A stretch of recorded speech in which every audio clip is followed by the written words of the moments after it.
What's up, everyone, and welcome here to Wake Up Call with Dan Tortora on WakeUpCallDT.com, your one-stop sports shop, and on MixLR.com/WakeUpCallDT. Proud to be here with you every Monday through Friday on Wake Up Call with Dan Tortora from 9 a.m. to 11 a.m. Eastern Time on MixLR.com/WakeUpCallDT, where you listen to the live audio stream and on video on Facebook.com/live now DT. So we appreciate you as always for being there with us during our normal scheduled hours, Monday through Friday from 9 a.m. to 11 a.m. Eastern Time. And you see right here what's popping. We give you the list of topics for the day, proudly brought to you by MonPazPopcorn.com during the week. And of course, the Cafe Kubal Studios bringing you amazing coffee, sandwiches, desserts. I had my chocolate chip cookie yesterday, and the DT Special Pumpkin Spice Chai, which is inside of my cup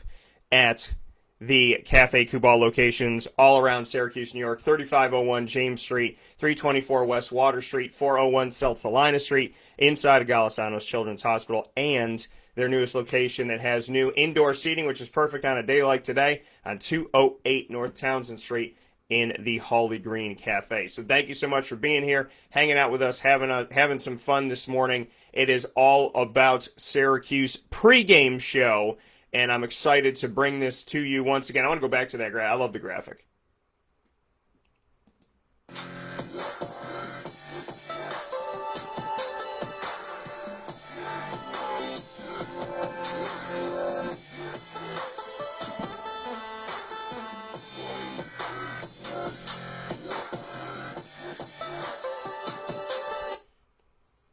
Taking a look at Liberty at Syracuse this week. Liberty at Syracuse facing off against one another. Liberty is someone who's been on the schedule for Syracuse here in recent history. They decided to have this non-conference home opportunity, and Liberty agreeing to have Syracuse come visit them, and then Syracuse having them in the Dome. So something interesting to be had here as this being the game that Syracuse chose to keep.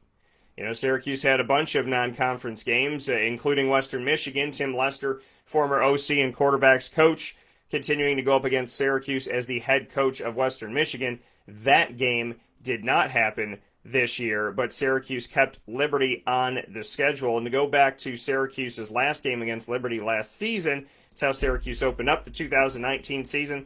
They went on the road, and they looked pretty ugly. But they were able to win the game 24-0 against Liberty. It didn't look fancy by any stretch of the imagination, but Syracuse was able to get the dub, which is what matters. Syracuse facing off against Liberty last year in 2019. Tommy DeVito went 17 of 35, 18 incompletions, 17 completions, 176 yards, no touchdowns, and 2 interceptions.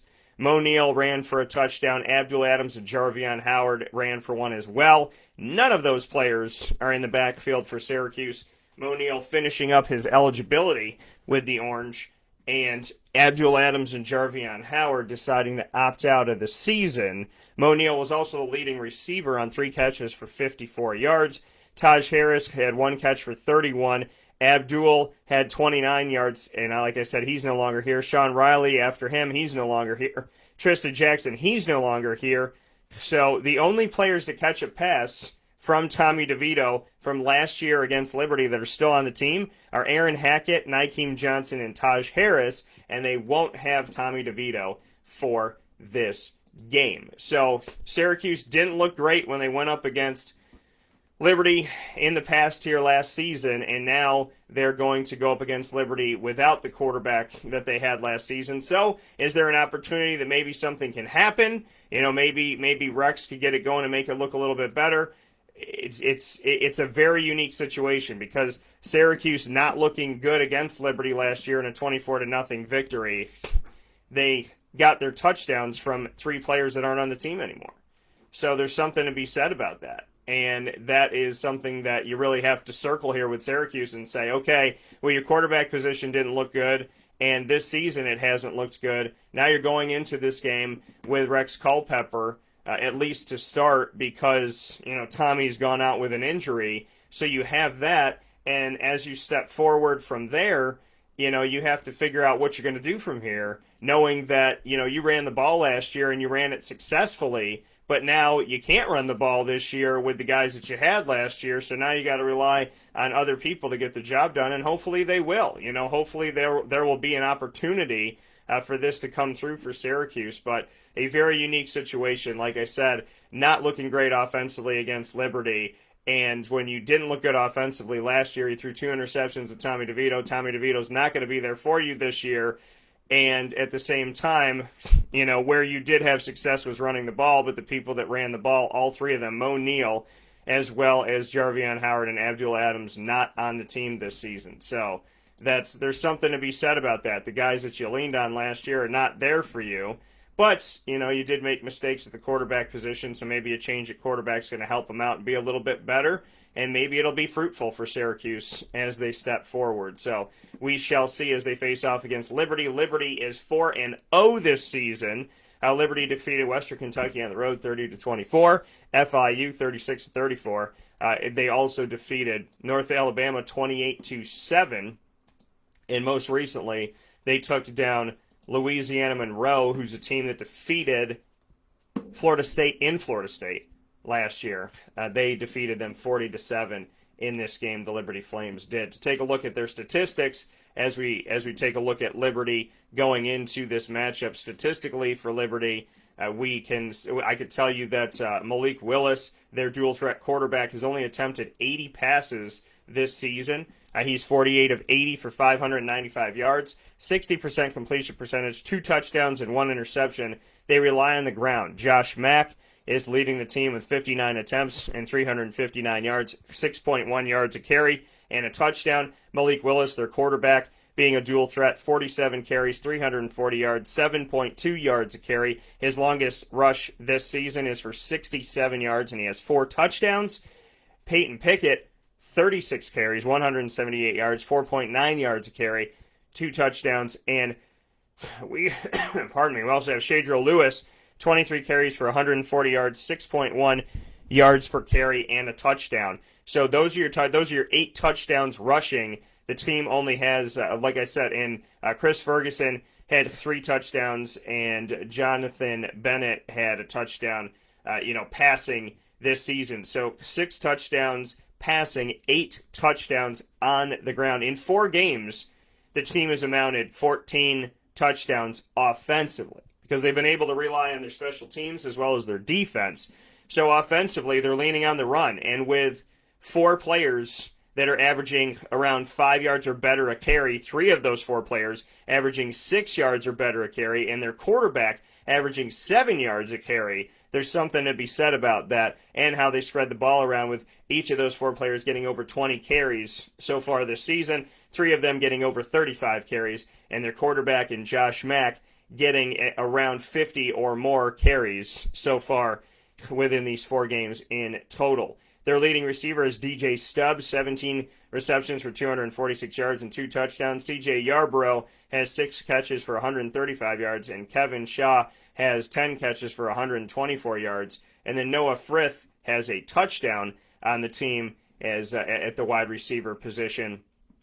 And then, outside of that, tight end Chris Barrett has scored a touchdown, 3 catches for 10 yards. But that's what it looks like for this team. Defensively for Liberty, leading in tackles is Anthony Butler, their linebacker, with 27. He also has a sack, and he has 2 interceptions this season.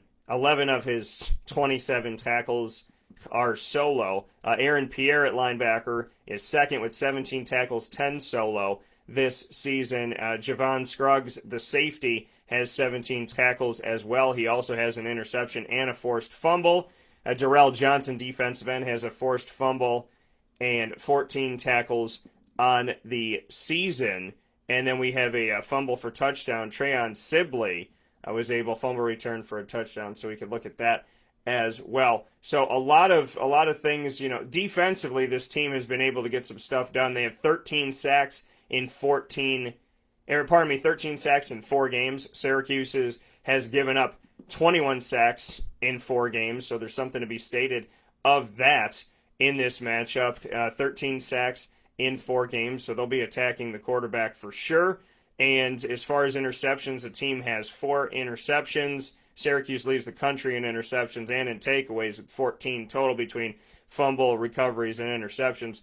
Fumble recoveries for Liberty are 2. So they have 2 fumble recoveries, and they have overall 4 interceptions this season. So that's how Liberty looks in the grand scheme of things as we continue to break down Syracuse and Liberty. Syracuse having 3 games in a row at home, this being their 3rd of that run of 3 at home this season before they head off on the road to play at Clemson 3 days after my birthday on October 24th. And so that's a look at Liberty.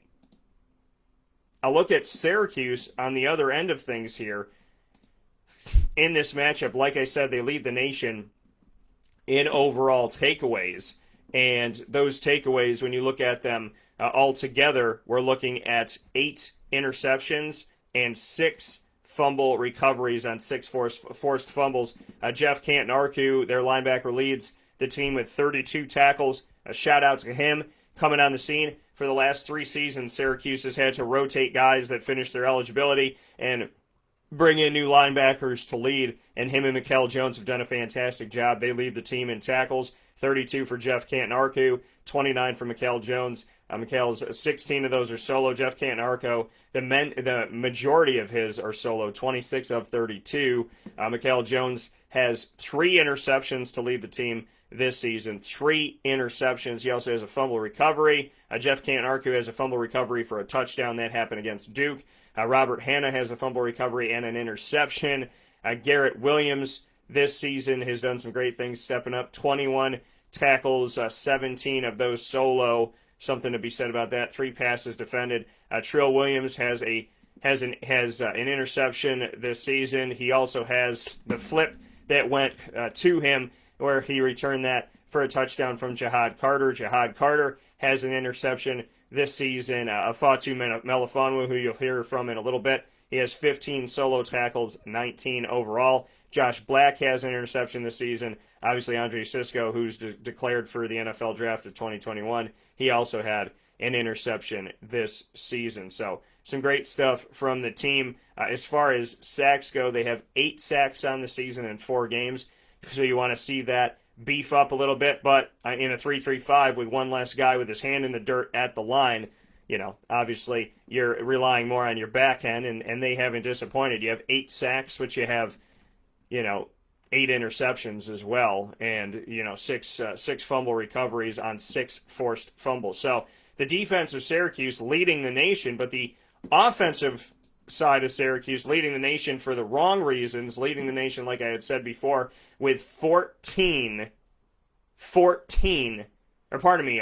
sacks allowed in 4 games after having 14 takeaways on the other side. So it doesn't help you out. The juxtaposition is crazy, and it's awful to see Syracuse have 14 takeaways to lead the entire country of Division I FBS football schools in college football, to lead the nation with 14 takeaways, 8 interceptions, 6 fumble recoveries on 6 forced fumbles. So to do all of that and lead the nation, and then lead the nation with sacks allowed with 21 in 4 games, it's 5.25 a game, has put Syracuse exactly right where they are.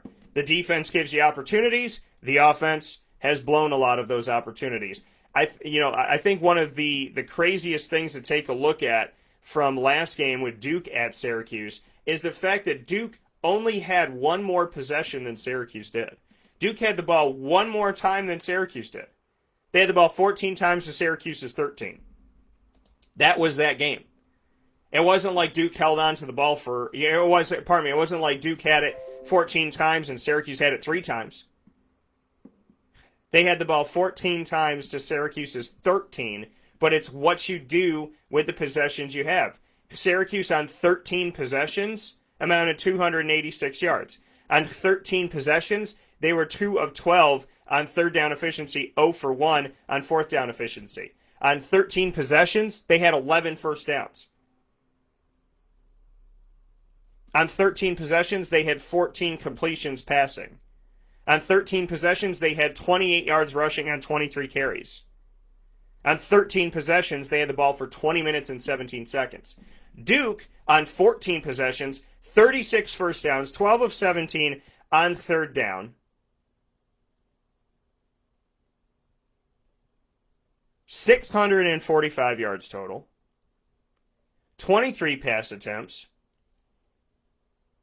They had almost as many yards that Syracuse had total on offense just in the passing game. Syracuse 286 total yards of offense against Duke. Duke 282 passing yards. 363 rushing yards on 63 attempts. Had the ball for 39 minutes and 43 seconds. Duke held onto the ball for almost 3 of the 4 quarters in the game. 60 minutes in the game. 60 minutes in the game, and Duke had the ball for about 40 of that.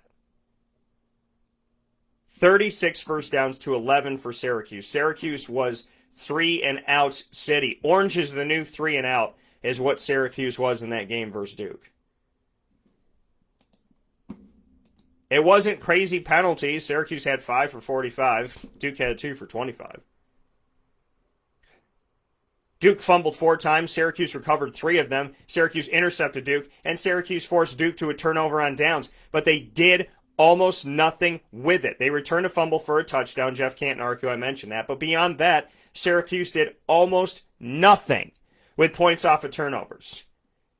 Turnovers don't matter. It's like Syracuse deleted them for Duke. It's like they did Duke a favor by doing almost absolutely nothing with the interception that they had and the turnover on downs and the multiple fumble recoveries. By doing almost nothing with that, it's as if Duke never fumbled the ball.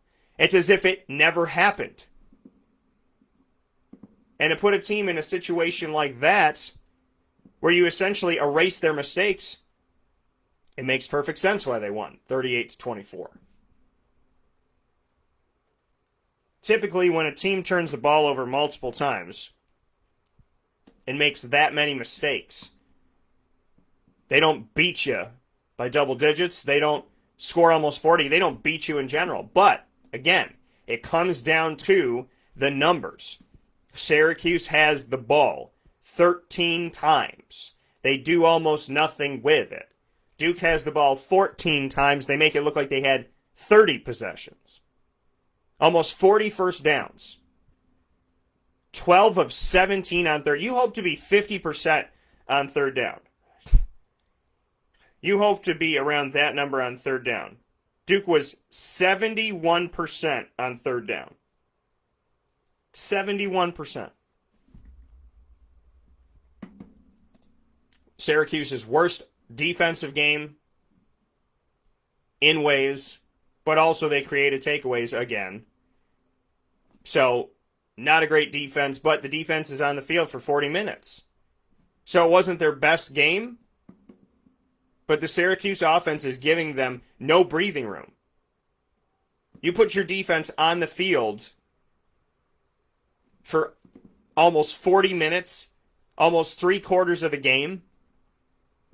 Think about that. It's as if Duke had the ball for the first, second, and third quarter alone, and then Syracuse just had it in the fourth.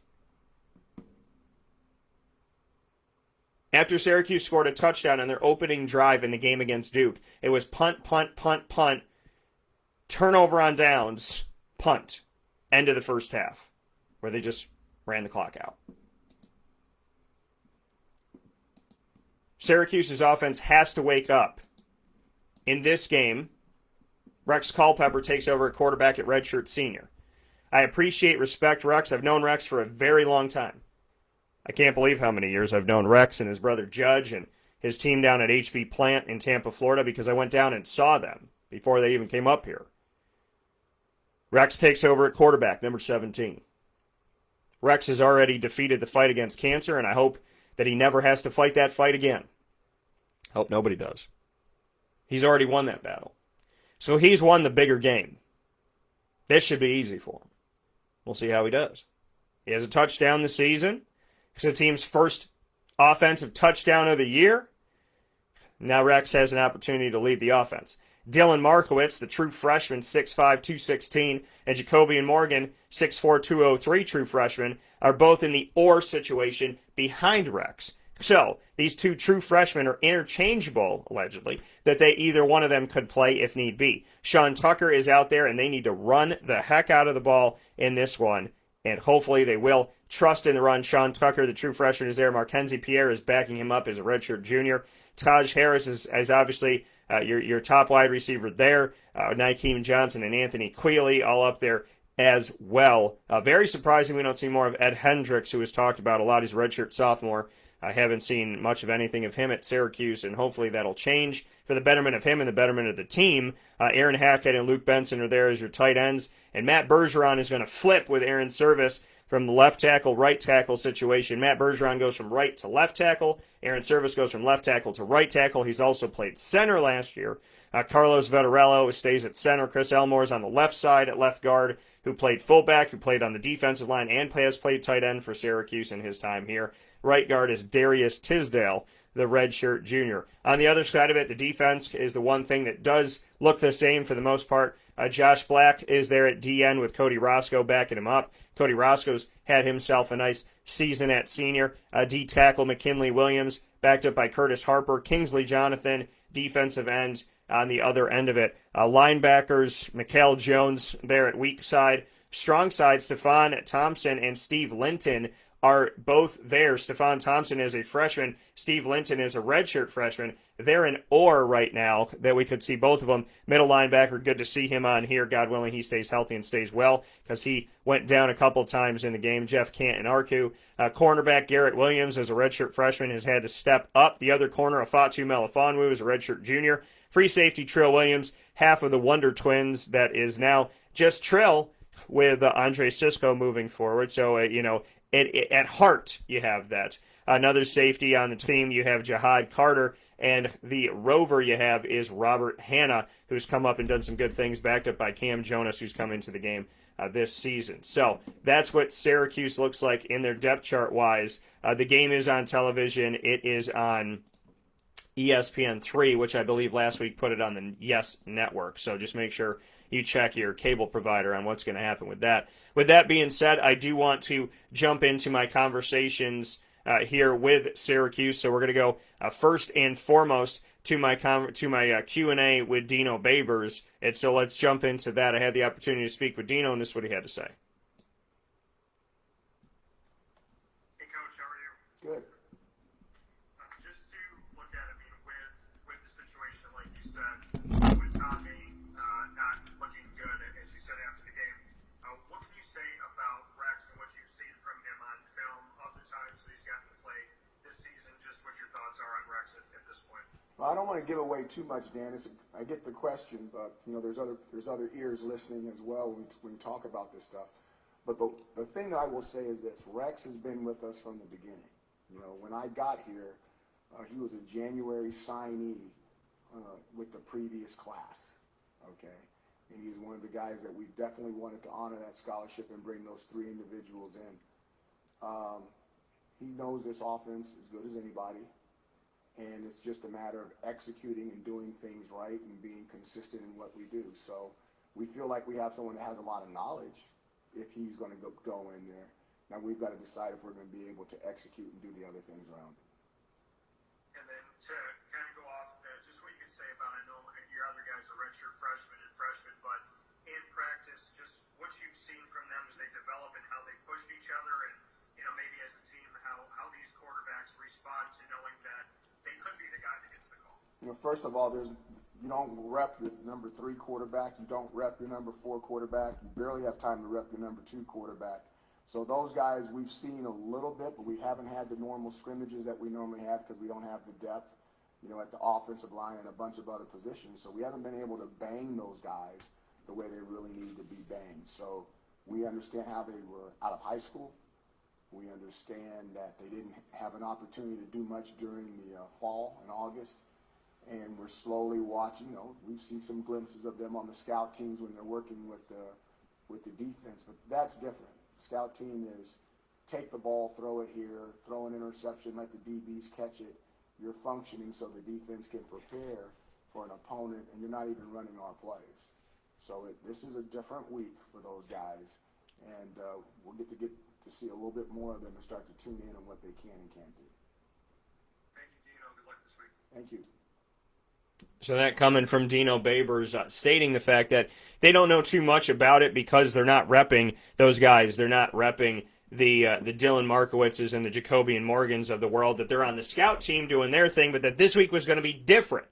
That maybe they're going to see a little bit more of them this week because he said you barely have time to rep your 2. But hopefully Dino's repping his 2 and his 3 in this game because you have 3 true freshmen and you have a redshirt freshman behind Rex Culpepper, the redshirt senior. So I would hope that this, and obviously it's been a unique spring, it's been a unique fall, and there's, with coronavirus, it's made things very dicey for a lot of coaches. But the reality of it all is, this year as a coach, you should know now more than ever, your 4th, 5th, 9th string player, because of coronavirus. Because what if somebody comes down that gets sick? What if something happens? What if injuries happen because you haven't been able to do, your normal practices the way that you want to do it and things the way that you want to do them? So the reality, and guys that opt out. So the reality of it all is now more than ever, this season more than ever, you should know every quarterback and what they can do in this situation, every DB, every linebacker, in my opinion.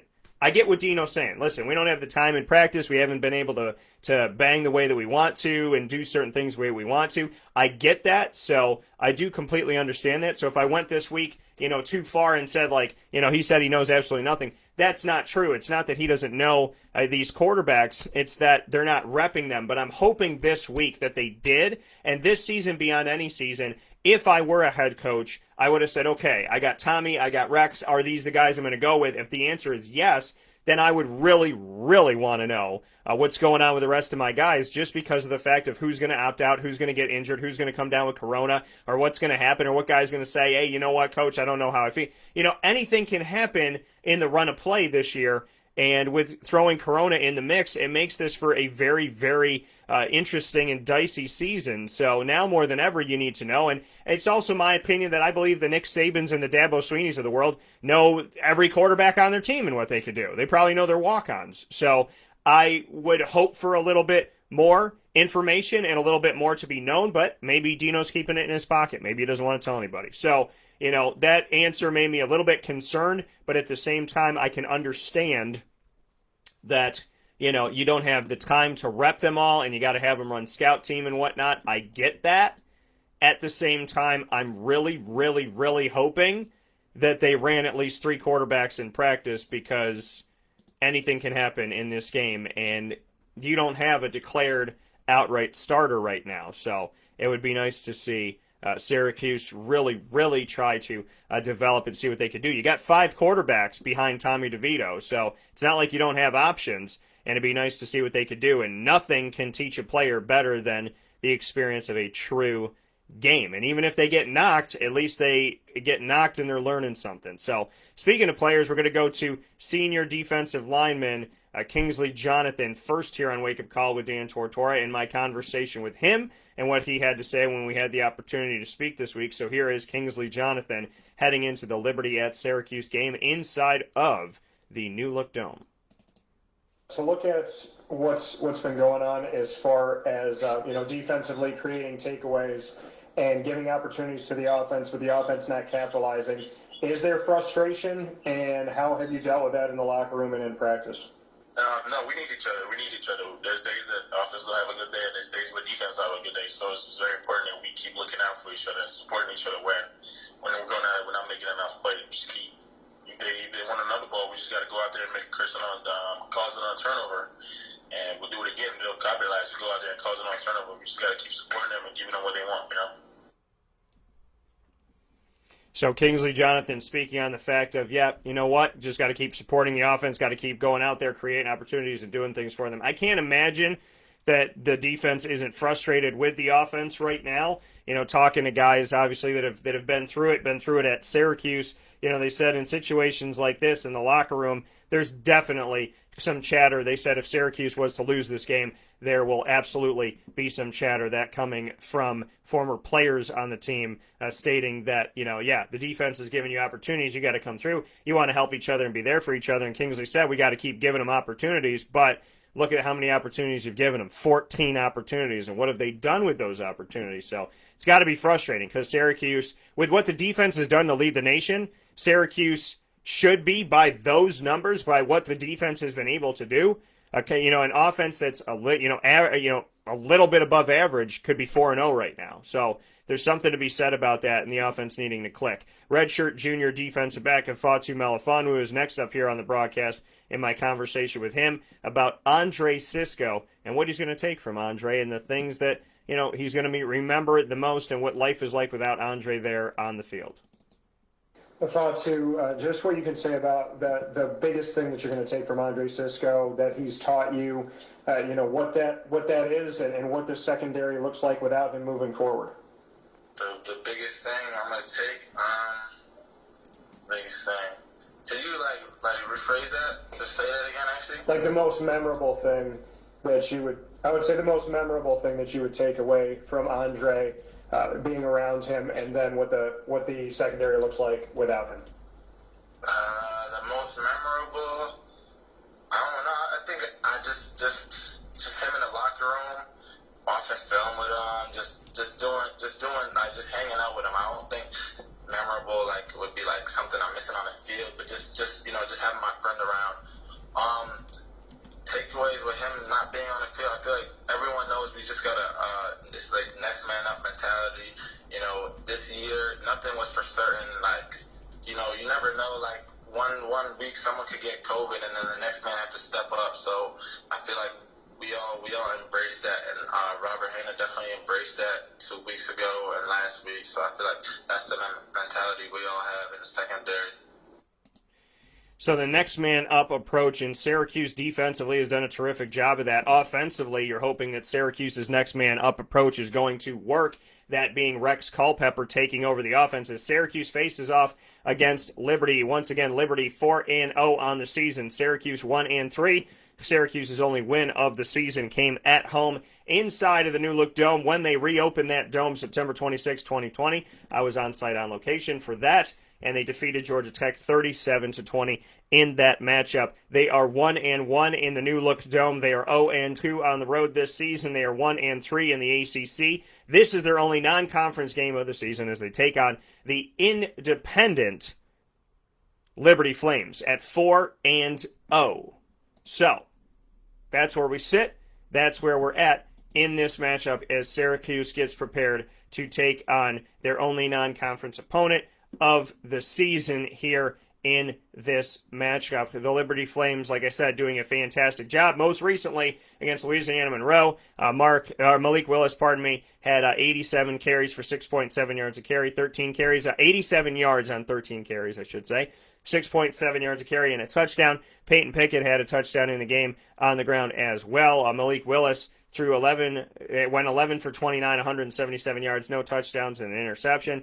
DJ Stubbs led the offense in receiving with 2 catches for 69 yards, followed by CJ Yarborough with 2 catches for 39. Those two gentlemen are the ones that lead these statistics over 4 games as well. Their defense amounted 1 sack, 4 tackles for a loss, 3 passes defended, and they were able to get 60 tackles in the game most recently, gave up 63 tackles offensively, and their quarterback was sacked twice, 7 tackles for a loss, and hurried 3 times. So, Liberty is one of those games that Syracuse puts on their schedule. No disrespect to Liberty by any stretch of the imagination. This is the game that Syracuse is supposed to win, right? Syracuse, historically, in recent history, schedules non-conference opponents that they intend to defeat. In past times, Syracuse playing some of the top 25 teams in the nation non-conference.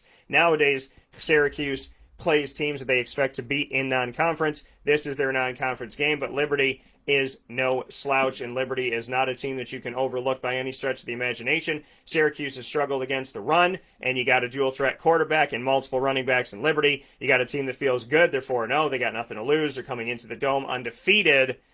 So this could be an ACC victory, and they're playing a lot of ACC teams this season. So this is a great, great opportunity for Liberty. And on Syracuse's side, they need to stop the bleeding. They need to make it happen. They need to figure out a way to get it done, because in no way, shape, or form can they lose to a Liberty team this season and hope to have any semblance of a strong season moving forward after that. It's not like you can't bounce back, but next week you got the number 1 team in the nation in Clemson, who just embarrassed Miami, who has looked really, really good this season, but they looked awful against Clemson. So with that being stated, the rest of the schedule for Syracuse after Liberty moves them on the road at Clemson, and that is on October 24th. The next week on Halloween, they'll be home against Wake Forest. Then the next week after that, to start November, on November 7th, they'll be home against Boston College. They'll have a break in between for their second bye week, and they're back at it at Louisville on a Friday night on November 20th, and they can't afford to lose that game because Louisville started out in the top 25 and has looked not that great since then. Then they're home against NC State for their final home game of the season on November 28th, and then they pull Notre Dame in South Bend, Indiana on December 5th in an afternoon game Saturday at 2:30 p.m. Eastern time. So, Syracuse really has to. I mean, you're 1-3.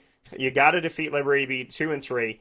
I don't see them defeating Clemson, so that puts you at 2-4. Wake Forest has not been that great this season, so you'd hope to be 3-4. Boston College has been strong, and they beat Duke by 20 that you lost to by 14. So you look at that and say, okay, 3-5. You're at Louisville, where Syracuse isn't that great, 3-6. You hope to pull one from NC State to get to 4 wins. Notre Dame 4.